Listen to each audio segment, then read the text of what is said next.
จากความตั้งใจของข้าที่เพียงจะเดินทางมาแสวงโชคในเอเชียมาทำการค้าที่แดนแห่งนี้เพื่อความร่ำรวยและกลับไปยังบ้านเกิดที่โปรตุเกสชีวิตของข้าโดมิงกูสคือเซซ่ากลับต้องพลิกผัน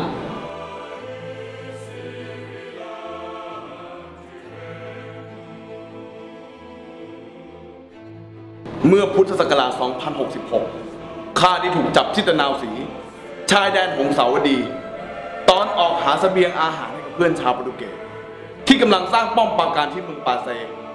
พวกเราเฉลยโปรตุเกสทั้งหมด 17 คนถูกส่งตัวมายังราชสำนักอยุธยาและนั่นก็ทำให้ข้าต้องใช้ชีวิตอยู่ในอยุธยานานนับ10 ปีข้าได้ถูกจำคุกนานกว่า 20 ปีแต่มันก็ไม่ได้เป็นประสบการณ์ที่เลวร้ายอะไรมากมายเพราะต่อมาพระเจ้าอยู่หัวทรงทราบว่าข้ามีความรู้ดีเรื่องการรบจึงมีพระราชองค์การให้ข้าเข้าประจำอยู่ในกองทัพสยามเพื่อฝึกสอนวิชาการใช้อาวุธสมัยใหม่แก่ไพร่พลอยุธยาและเรื่องเบี้ยหวัดค่าตอบแทนนั้นก็มากมายไม่ใช่น้อยพวกเราที่เดินทางมาด้วยกันหลายคนก็เข้ามารับราชการอยู่ในกรมทหารฝรั่งแม่นปืนนี่แหละสมเด็จพระชัยราชาธิราชมีพระมหากรุณาต่อข้าเป็นล้นพ้น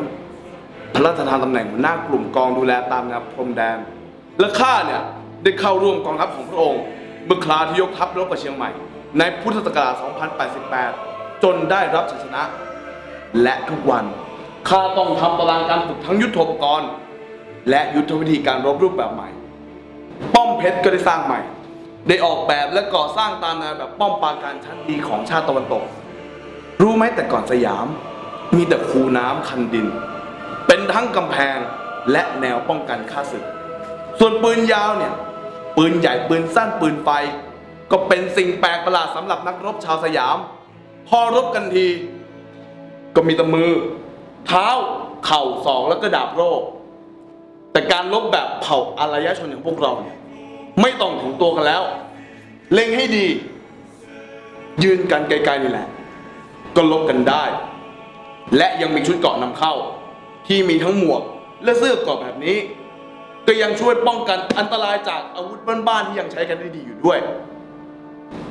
อาวุธยุทโธปกรณ์พวกนี้ได้สั่งตรงมาจากบ้านเกิดข้าทั้งนั้น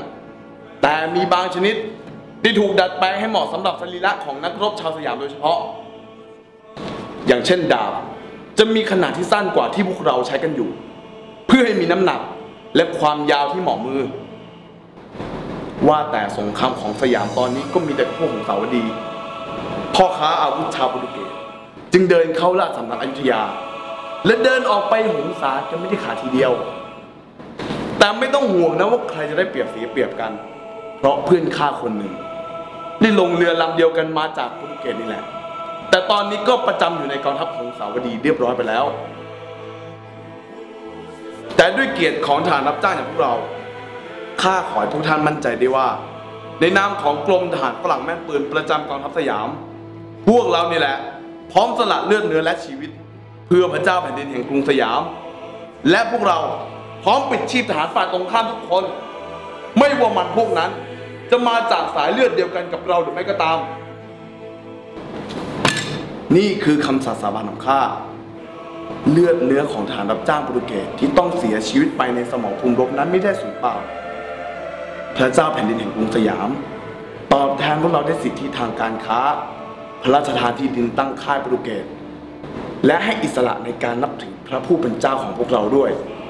นับว่าเป็นพระมหากรุณาธิคุณอันใหญ่หลวงแก่กลุ่มชนต่างชาติที่ยังไม่เคยมีใครได้รับมาก่อนทหารรับจ้างโปรตุเกสที่ประจำอยู่ในกองทัพสยามมีตั้งแต่หลักสิบจนถึงหลักร้อยทั้งที่เป็นทหารอาชีพอย่างข้าและพวกทหารเฉพาะกิจพวกทหารเฉพาะกิจคือพวกพ่อค้ายังไงล่ะเพราะว่าเขาต้องลุกขึ้นมาจับดาบเล็งปืนเพราะมันเป็นวิธีทางเดียวที่จะปกป้องชีวิตและทรัพย์สินของพวกเขาได้ในยามสงครามแต่ถ้าหากสงครามได้รับชัยชนะแล้วก็นอกจากทรัพย์สินจะอยู่ครบแล้วพวกเขาอาจจะได้รับการปูนประเด็จรางวัลอย่างงามอีกด้วยข้าเชื่อเสมอว่าทหารรับจ้างโปรตุเกสจะซื่อสัตย์และจงรักภักดีต่อพระเจ้าแผ่นดินแห่งกรุงสยามตราบจนกว่าสายเลือดโปรตุเกสจะเหือดหายไปจากแผ่นดิน และกรุงศรีอยุธยาจะไม่สิ้นทหารโปรตุเกสผู้จงรักภักดี แม้ในยามแพ้หรือยามชนะ